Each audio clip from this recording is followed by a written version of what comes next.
What if the person standing next to you right now isn't who they were yesterday? Not metaphorically, literally.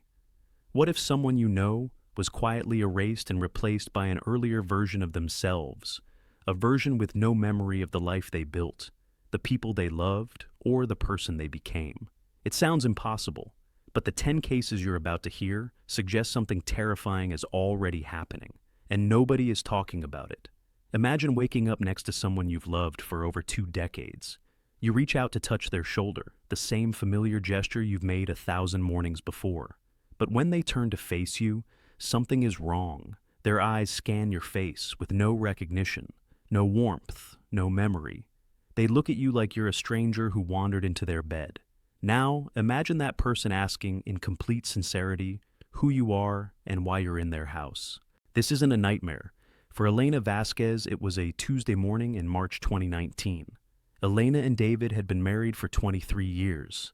They'd built a life together in Portland, Oregon, raised 2 children, weathered every storm a marriage can face. But on that morning, the man lying beside her wasn't the David she knew. He sat up slowly, looked around the bedroom with genuine confusion, and asked why everything looked so different. When Elena called him by name, he flinched. When she showed him their wedding photo on the nightstand, he went pale. He insisted the year was 1999. He was 26 years old, and he had absolutely no idea who this woman claiming to be his wife was. At first, Elena assumed it was a stroke, maybe a brain tumor, something medical that could be diagnosed and treated.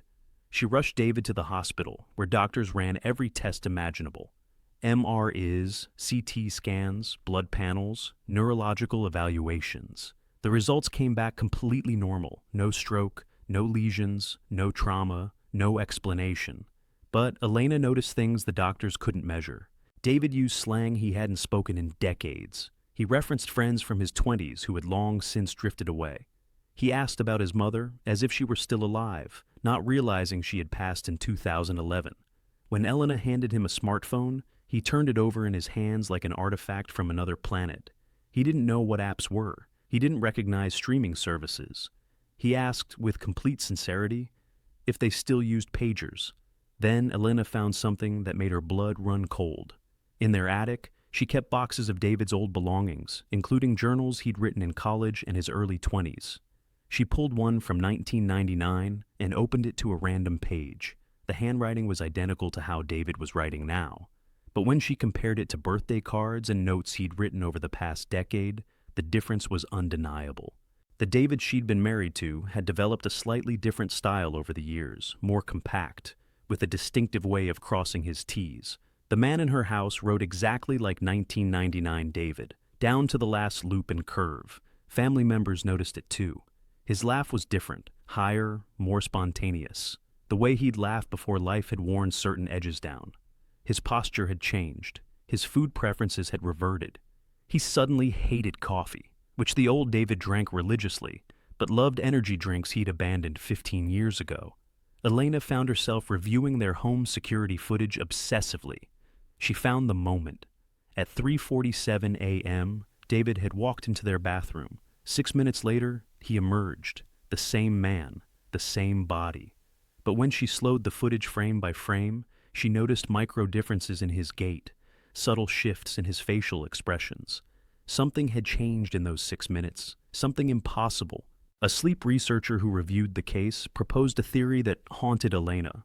He suggested that during certain vulnerable states, consciousness itself might be displaced, overwritten by an earlier version pulled from another point in the timeline. Sleep, he explained, creates windows where temporal boundaries become thin. Most people pass through safely. David didn't. But here's the detail that Elena cannot escape. When she finally read through all of David's 1999 journals, she found an entry that stopped her heart. Dated just weeks before the journal ended, David had written about a recurring dream. In the dream, he woke up old, in an unfamiliar house, next to a woman he didn't recognize, in a future he never chose. He wrote that the dream felt more like a memory than imagination. David never recovered his 23 years of marriage. He's learning to live with Elena again, building something new. But she says the hardest part isn't the grief. It's the way he keeps asking why she looks so sad when she looks at him. She doesn't have the heart to tell him. She's mourning someone who's still standing right in front of her. Imagine getting a phone call that your missing child has been found alive. The relief that floods through you, the tears you can't control, the desperate race to the hospital. Now, imagine arriving, rushing through those sterile corridors, bursting into the room where your daughter waits. And the girl sitting on that bed, the girl wearing your daughter's face, looks at you with the eyes of a stranger. She screams. Not because she doesn't recognize you, but because she does, and you look far too old to be her mother. This is what happened to Sarah Chen in November 2021, and what followed defies every explanation. Mia Chen was 17 years old when she vanished during a school camping trip in the Adelaide Hills of Australia. One moment, she was with her classmates around a fire. The next, she was simply gone. No struggle, no scream, no footprints leading away from the campsite. Search teams combed the bushland for 72 hours, fearing the worst with every passing minute. Then came the call. A motorist had found a disoriented girl wandering along a rural road 12 kilometers from the campsite. She was physically unharmed, dressed in the same clothes Mia had been wearing, with the same birthmark on her collarbone. But when Sarah arrived at the hospital, her daughter looked at her and began to cry. Not tears of relief, tears of terror. Mia insisted she was 8 years old. She demanded to know what had happened to her mother's face, why she looked so old, why everything felt wrong. Doctors conducted extensive evaluations. Psychologically, cognitively, emotionally, Mia tested as an 8-year-old child. Her vocabulary had regressed. Her problem-solving abilities matched a second grader. She didn't recognize her best friend of 6 years. She asked about their old apartment, the one the family had moved out of when Mia was 9. She had no memory of middle school, no memory of learning to drive, no memory of the sister who had been born when Mia was 14. And yet certain things remained. Mia could still play piano pieces she had learned at 15, complex arrangements her 8-year-old self had never encountered. Her fingers knew the movements, but she couldn't explain how. It was as if her body remembered things her mind had completely forgotten, muscle memory from a life she no longer recalled living. Sarah began documenting everything, desperate to understand. That's when she noticed the birthmark. In every childhood photo, Mia's birthmark sat on her left shoulder blade, roughly 2 centimeters below the bone. On the girl in the hospital, the birthmark had shifted. It now sat nearly 4 centimeters lower. Same shape, same coloring, different position.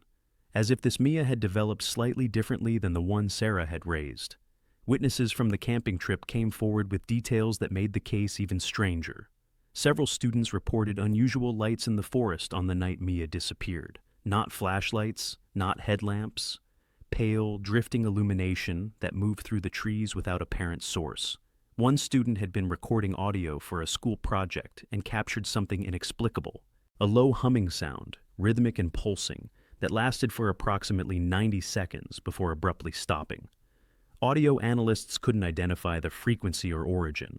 A physicist specializing in theoretical temporal mechanics reviewed the case and proposed something extraordinary. He suggested Mia had experienced what he called identity regression. Her 17-year-old consciousness hadn't been damaged or suppressed.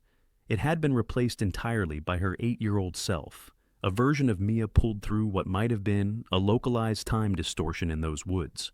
2 versions of the same person, separated by 9 years, somehow switching places. But if that's true, it raises a question nobody wants to answer. Where did the 17-year-old Mia go? The 8-year-old Mia asked that question herself. Sitting in her hospital bed, speaking with the vocabulary and confusion of a child, she looked at her mother and said something that still echoes in Sarah's mind. She asked where the big version of her had gone. She asked if the big Mia was still out there somewhere, looking for her body, trying to find her way home. Mia remains mentally 8 years old. She's growing up again, relearning everything she lost. Sarah keeps her daughter's teenage bedroom exactly as it was. The posters, the books, the photos with friends who are now strangers. She keeps it ready, just in case the 17-year-old Mia somehow finds her way back.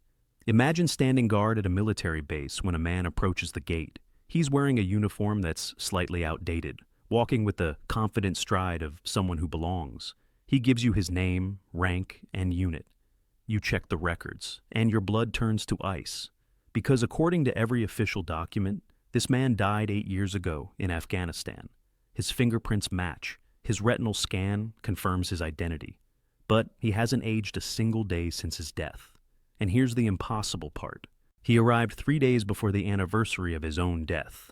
This is the case of Sergeant Marcus Webb, and it remains one of the most classified incidents in recent military history.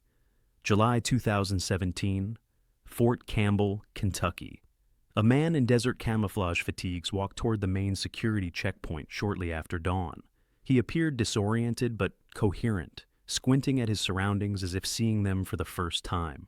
When guards approached, he identified himself as Sergeant Marcus Webb, 3rd Brigade Combat Team. He asked to speak with his commanding officer. He asked what day it was. He asked why everyone was looking at him like they'd seen a ghost. They had good reason. Military records confirmed that Sergeant Marcus Webb had been killed in action on July 18, 2009.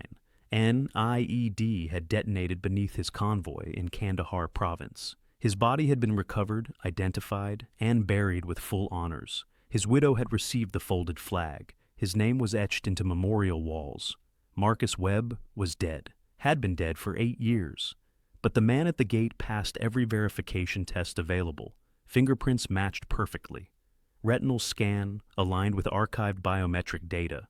Facial recognition software confirmed his identity with 99.8% certainty. Most disturbing of all, he possessed classified operational details about his final mission that had never been made public, information that only someone who had been there could possibly know. His physical appearance matched Marcus Webb at 28 years old, not a day older. No signs of the 8 years that had passed since his death. No weathering, no aging, no gray hairs. It was as if he had stepped directly from 2009 into 2017, skipping the years between entirely. When interrogated, Webb remained calm but confused. He remembered climbing into the convoy. He remembered the heat of the Afghan sun, the dust coating his throat. He remembered a flash of light, a sound like the world being torn apart, and then nothing. The next thing he knew, he was walking toward Fort Campbell, toward a base he recognized, but that somehow felt different, wrong, changed in ways he couldn't articulate. Investigators discovered something in Webb's personal effects that had been recovered from Afghanistan after his death. Among his belongings was a handwritten note, folded and tucked into his vest pocket.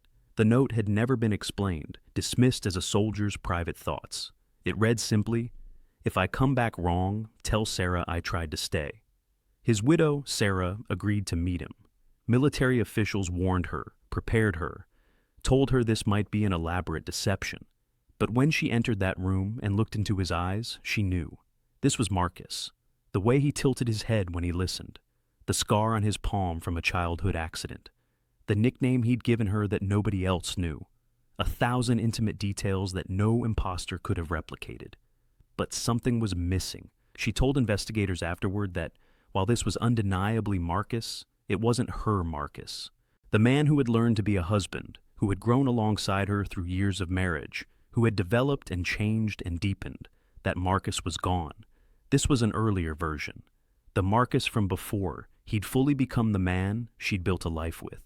She said meeting him felt like meeting a rough draft of someone she'd loved in final form. A theory emerged among researchers who reviewed the classified files. They called it death point temporal echo. The idea that moments of traumatic death can create ruptures in time, pulling earlier versions of a person through as a kind of survival mechanism. Consciousness in its final moment, reaching backward to escape annihilation. There was one more detail that was never officially released. Security footage from the base gate, analyzed frame by frame, showed Webb approaching. But for exactly 3 frames, less than 1/10 of a second figure appeared beside him. Translucent, flickering. Wearing the same face but older, more weathered. Then it vanished. Marcus Webb was transferred to a classified facility. His current status remains unknown, but 6 months later, Sarah received a letter. Handwritten, in Marcus's unmistakable script. It contained only one line. "I don't know which one of us wrote this, but one of us remembers you." Imagine you have an identical twin, someone who shares your face, your voice, your DNA. You've spent your entire lives being mistaken for each other, finishing each other's sentences, feeling echoes of each other's emotions across distances. Now, imagine waking up one morning and discovering that your twin remembers your life instead of their own. Every memory, every secret, every password. And when you look in the mirror, you realize you remember only their life too. Two people, one identity, both believing they're the same person. This is what happened to Yuki and Hana Tanaka in February 2020, and no one has ever been able to explain it. Yuki and Hana were 31 years old, identical twins living in Kyoto, Japan. They occupied separate apartments in the same building, maintaining close but independent lives. Yuki worked as a graphic designer. Hana taught elementary school. They had different friends, different routines, different dreams. Despite sharing a face, they had spent their adult lives establishing distinct identities. Until one February morning, when those identities collapsed into one. Yuki woke first. She felt strange immediately, dislocated somehow, as if the room around her didn't quite match her expectations. She reached for her phone and couldn't remember the password. But another password surfaced instead, one she'd never used. It was Hana's. When she tried it, it worked. She found herself scrolling through Hana's messages, recognizing every conversation, remembering sending replies she had never typed. Across the hallway, Hana experienced the same impossible morning. She woke knowing things only Yuki should know: client deadlines, design software commands. The name of a man Yuki had been secretly dating. Memories that belonged to her sister now felt like her own, while her own life seemed distant, unfamiliar, like a story someone had once told her. When they met in the hallway, both women froze. They stared at each other and felt something neither could articulate. Not the familiar recognition of a twin, something deeper, something identical. They both opened their mouths to speak. They both said the same name: Hana. Both of them believed, with complete conviction, that they were Hana Tanaka. Their mother was the first to notice the full extent of the change. She had always been able to tell her daughters apart through subtle differences. The way Yuki's smile pulled slightly higher on the left. The way Hana tilted her head when she listened. Micro-expressions and habits that had distinguished them since childhood. But now those differences had vanished. Both women smiled identically. Both tilted their heads at the same angle. Both laughed with the same rhythm, paused at the same moments, even blinked in synchronization. Neurologists ran comparative brain scans and found something that should have been impossible. The neural patterns of both women were now identical. Not similar, as even identical twins typically show. Identical. Down to microstructures that normally differ based on individual experience and development. It was as if decades of separate lives had been erased, overwritten by a single template. Researchers investigating the case discovered one detail that opened the door to even stranger possibilities. Phone records showed that at exactly 3:33 a.m. on the night before the merge, both twins' phones received an identical text message from an unknown number. The message contained no words, only a set of coordinates. When investigators traced those coordinates, they pointed to a remote location in rural Hokkaido.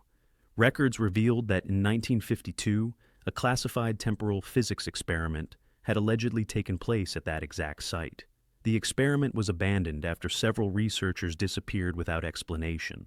Some theorists believe that identical twins share a quantum-entangled consciousness, a connection that transcends normal physical boundaries. Under rare conditions, they suggest, that entanglement can collapse, two separate identities merging into one, with one consciousness overriding the other entirely. If true, Yuki didn't lose her memories. Yuki, as a distinct person, simply ceased to exist, replaced entirely by Hana. Both women now live together, answering only to Hana. Their family held a quiet ceremony, not quite a funeral, but something close, a recognition of loss that has no name. But sometimes, late at night, one of the women whispers a name she doesn't consciously recognize, Yuki, and the other one always responds, instinctively, as if answering a call from somewhere deep beneath the identity she now wears.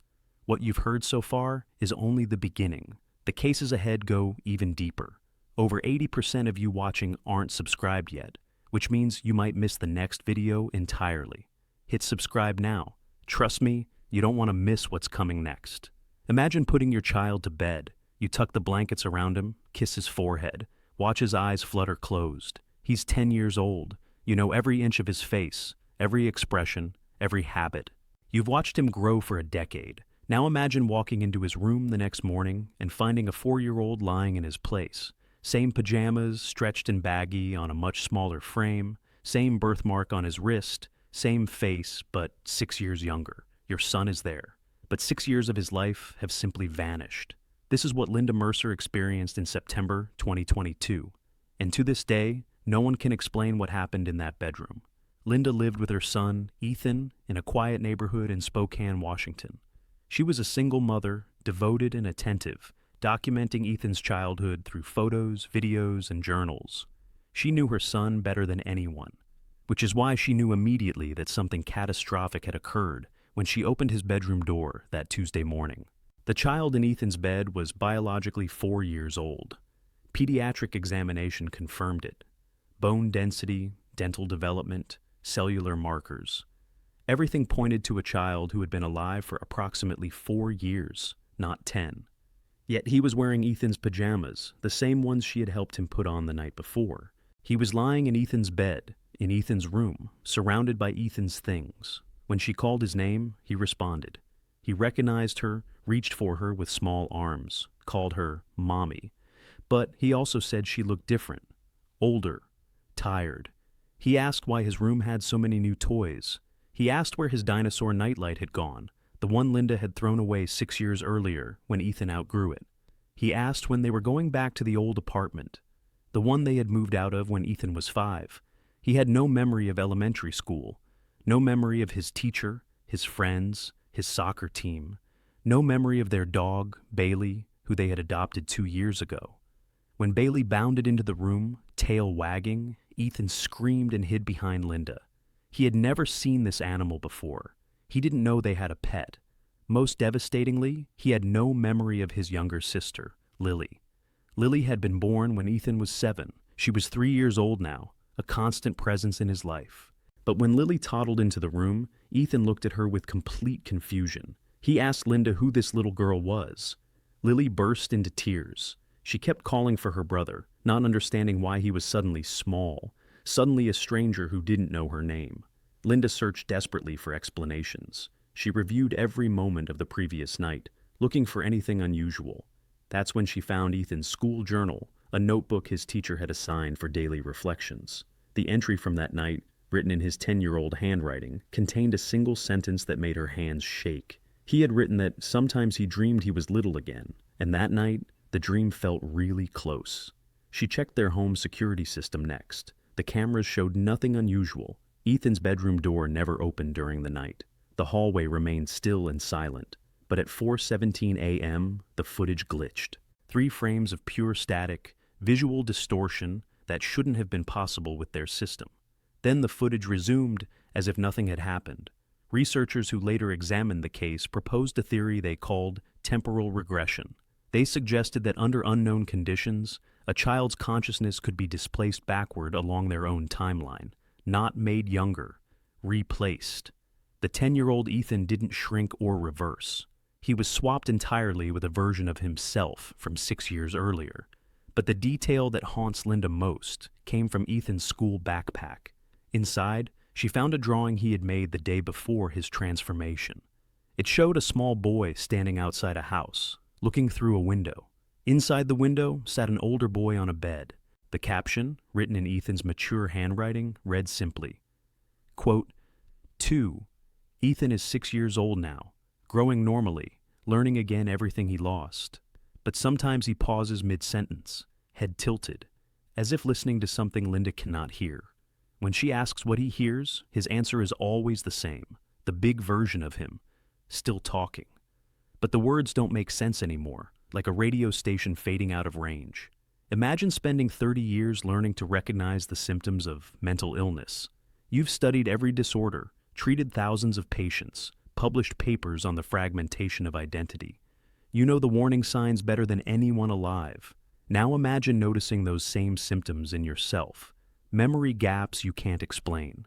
Personality shifts you don't remember. Handwriting in your own notes that you don't recognize. And slowly, terribly, you realize the truth. You're not losing your mind. You're being replaced, piece by piece, day by day. And you're aware enough to document your own disappearance. This is the case of Dr. Richard Ames, and his clinical notes remain the most chilling first-person account of replacement ever recorded. Dr. Ames was 54 years old in 2018, a respected psychiatrist practicing in Boston, Massachusetts. He specialized in dissociative disorders, conditions where patients experience fragmented identities or gaps in memory. He had spent his career helping others understand what was happening to their minds. He never expected to become his own case study.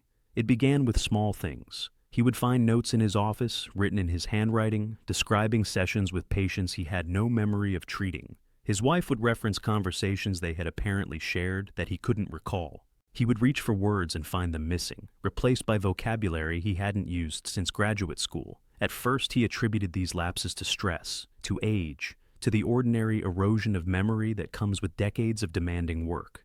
But Dr. Ames was trained to recognize patterns, and the pattern he began to see terrified him. He started documenting everything with clinical precision.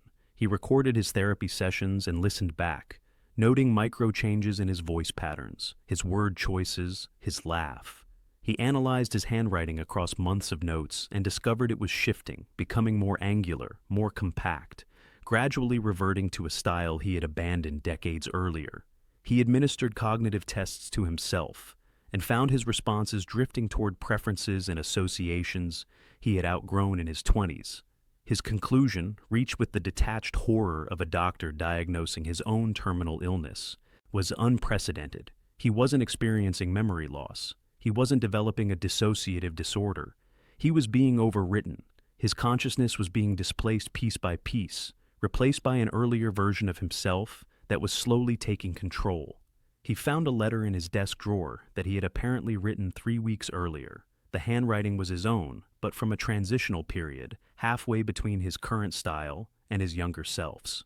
The letter was addressed to himself. It read, "If you're reading this, I'm already mostly gone. I don't know who's taking my place, but he thinks he's me. He has my face, he has my credentials, he has my wife, but he's not me. He's an echo, and I'm running out of time to prove I was ever here." Dr. Ames continued documenting for as long as he could.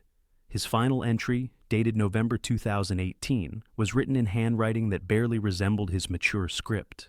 It read, "Today I looked in the mirror and felt like I was looking at a stranger wearing my face. The disconnect lasted only a moment. By tomorrow, I don't think I'll notice anymore. Whoever reads this, please understand. I was here. I existed. And I didn't leave voluntarily." 3 months after that entry, a journalist researching unusual psychological cases contacted Dr. Ames for an interview. The doctor who responded seemed perfectly normal.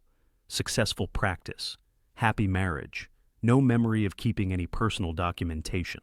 When asked about the notes, he looked genuinely confused. He said he'd never kept a personal journal in his life.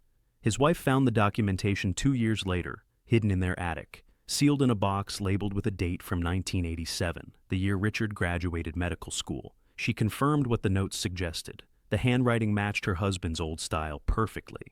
The man living in her house, the man sleeping beside her every night, wrote completely differently.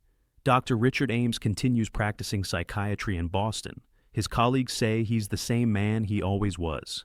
But his wife keeps that documentation locked away, reading it sometimes when she's alone, searching for the exact moment when the man she married stopped being there, wondering if he's still somewhere, somehow, watching a stranger live his life. These cases are only getting more intense. If you're not subscribed, you're missing the full picture. Join the thousands already watching, already questioning. Don't get left behind. Imagine coming home after a long trip. You unlock your front door, step inside, and immediately sense something is wrong. The air feels different, heavy, still. You walk into your living room and see a shape on the floor, a body. You move closer, heart pounding, and look down at the face. It's your face, your exact face. Same freckles, same scar from that childhood accident, same crooked tooth you've always hated. You're standing in your own apartment, staring at your own corpse, and you have no idea which version of you is supposed to be dead. This is what happened to Carla Hughes in October 2016. And the investigation that followed defied every law of nature. Carla was 39 years old, a marketing executive living alone in Manchester, England. She had just returned from a 3-day business conference in London, rolling her suitcase through the door on a gray October evening. The lights were off, the flat was silent, but something felt wrong the moment she stepped inside, a smell she couldn't identify, a thickness in the air that made her skin prickle.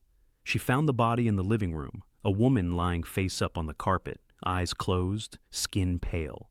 Carla's first instinct was that an intruder had broken in and died, perhaps a medical emergency, perhaps something worse. But when she knelt beside the body and looked at the face, her world tilted off its axis. She was looking at herself. Not someone who resembled her. Not a twin she never knew about. Herself. The same fingerprints, confirmed by investigators within hours. The same dental records, verified by her dentist of 15 years. The same DNA, tested and retested because no one could accept the results. The woman lying dead on Carla's floor was biologically identical to the woman standing above her, calling the police with trembling hands. But there were differences. The deceased version of Carla showed signs of aging that the living Carla hadn't yet experienced. More gray in her hair, deeper lines around her eyes, arthritic changes in her finger joints that suggested she was 10 to 15 years older. The dead Carla was wearing clothes from brands the living Carla had never heard of, labels with copyright dates that hadn't happened yet. One tag showed a manufacturing date of 2028. The coroner's report noted an anomaly that no one could explain. The deceased woman's cells showed what researchers would later call temporal stress markers, degradation patterns consistent with theories about matter experiencing extreme temporal displacement. Patterns that shouldn't exist because, officially, temporal displacement is impossible. Investigators found a note in the dead woman's pocket. The handwriting matched Carla's, but more weathered, slightly shakier, as if written by older hands. The note contained 3 sentences. Quote, 5. Carla had been planning to accept a job offer in Edinburgh, a position that would change the trajectory of her career, her life, her future. The man who had recruited her, a charming executive named Martin Shaw, had been particularly persuasive. After finding that note, Carla turned down the job. She never contacted Martin Shaw again. Researchers who studied the case proposed a theory called temporal collision. They suggested that when a person changes their timeline dramatically enough, their future self may cease to exist in that original trajectory. The future self collapses, folding backward through time to the moment of divergence. In other words, the older Carla had traveled back to save her younger self. But the very act of changing the timeline had killed her. 6 months after the incident, Carla found something hidden in her apartment that she had somehow missed before. A phone she had never purchased, tucked behind books on a high shelf. It contained a single video file. The video showed herself, older, grayer, sitting in a room she didn't recognize. The older Carla spoke directly into the camera. She said that by the time this was found, she would have already died trying to change things. She said she had lived the life ahead and knew every mistake. She begged her younger self not to waste what she had given her. The video was dated 2031. Carla moved to Australia. She built a different life. She's healthy and successful by all measures. But she keeps that phone charged, always, just in case it rings. Because the dead Carla's contact list contained only one number saved, her own. Imagine going to sleep on a Tuesday night in your quiet hometown. The streets are familiar. The faces are familiar. Everything is exactly as it has always been. Now imagine waking up and discovering that it's not Wednesday morning. It's the following Tuesday. 7 days have vanished. You remember nothing. No one in town remembers anything. And when you look around at your neighbors, your friends, your family, 17 of them have come back different, changed in ways that shouldn't be possible, replaced by versions of themselves from years earlier. This is what happened to the residents of Millbrook, New York in March 2014. And to this day, no one is allowed to talk about it. Millbrook is a small town, population just over 1,400, nestled in the Hudson Valley about 90 miles north of New York City. It's the kind of place where everyone knows everyone, where generations live side by side, where nothing extraordinary ever happens. Until March 15th, 2014, when the entire town went to sleep and woke up 7 days later with no memory of the time between. The first reports came from confused residents who checked their phones and found the date inexplicably wrong. Bank accounts showed transactions no one remembered making. Grocery stores had inventory that had been restocked multiple times. Mail had accumulated and been collected. Cars had accumulated miles. The entire town had functioned normally for 7 days, while every single resident experienced what felt like a single night's sleep. Media covered the story briefly. Mass hysteria, shared delusion, gas leak theories. The coverage vanished almost as quickly as it appeared, replaced by other news, other concerns.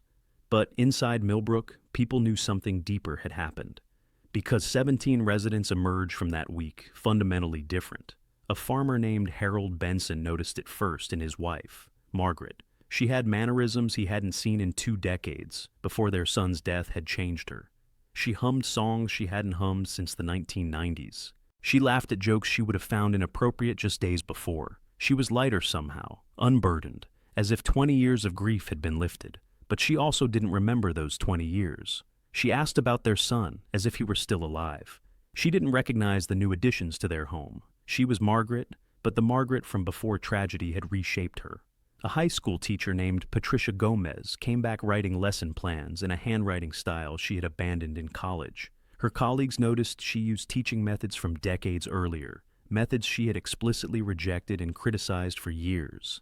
When shown her recent evaluations and awards, she looked confused, as if being shown someone else's accomplishments. Security footage from a local bank provided the most disturbing evidence. Cameras had recorded throughout the missing week, capturing residents going about their daily business. But facial recognition software flagged 17 individuals as unmatched to their current registered appearances.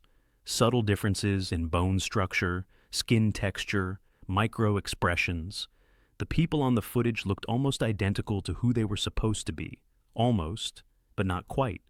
A government research team arrived within weeks. They conducted interviews, collected samples, ran tests. Then they left, providing the town with instructions not to discuss the events publicly. Leaked documents from that investigation suggest Millbrook sits on an intersection of geomagnetic anomalies, places where the Earth's magnetic field concentrates in unusual patterns. Some researchers believe such intersections can create temporal instability zones, pockets where past and present bleed together. Years later, a retired physicist who had lived in Millbrook came forward with a confession. In 1987, he had worked on a classified experiment at that exact location. The project was designed to create what they called a temporal buffer, a controlled space where time could be manipulated. The experiment was abandoned after 3 researchers vanished without explanation. The physicists believed they hadn't closed the door they'd opened. They had only delayed what came through it. Millbrook still exists. The residents still don't talk about March 2014. But every year, on March 15th, some families quietly acknowledge the date. Not as an anniversary, as a warning. They call it the week between.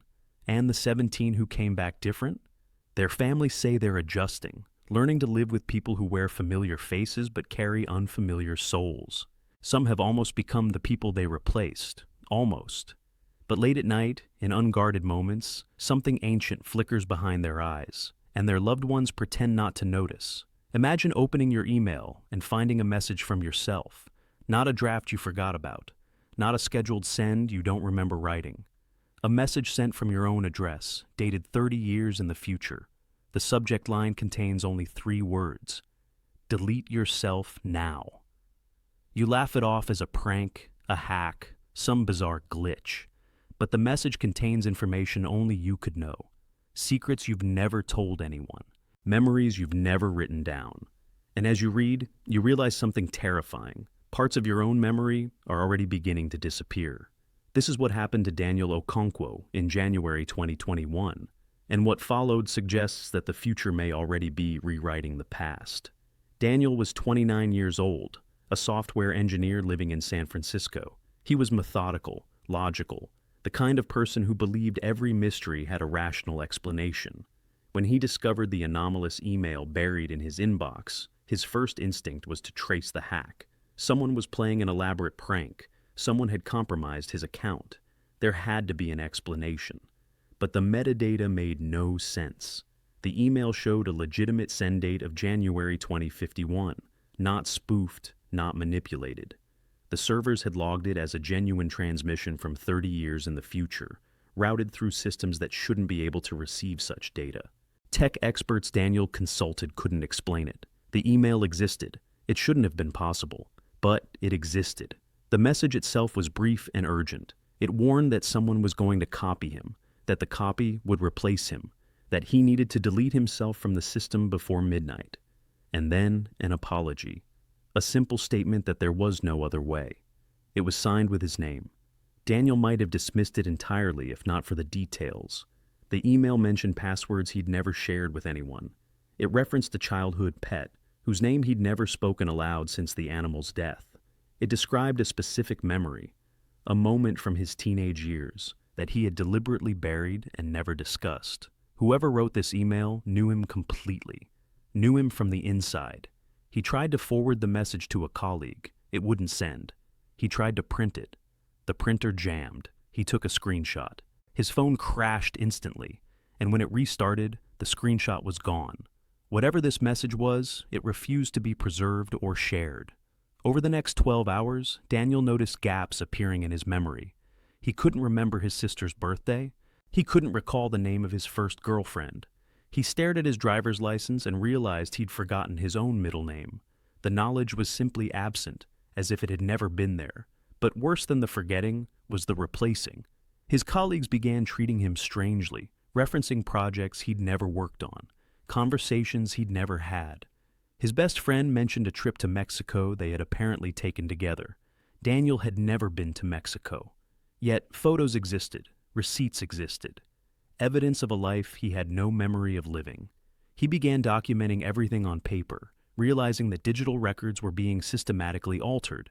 Someone, or something, was rewriting his life from the inside, overwriting his memories with someone else's. And whoever was doing it already knew exactly who he was supposed to become. At 11:47 p.m., minutes before the midnight deadline, a final email appeared. It existed for only seconds before vanishing, but Daniel managed to read the first line. It said, "I'm the copy. I'm already in 2021. I'm sorry, but one of us has to survive, and I've already lived this life once. I know how to live it better." It was signed with his own name. Daniel Okonkwo is alive. He works at a successful tech company.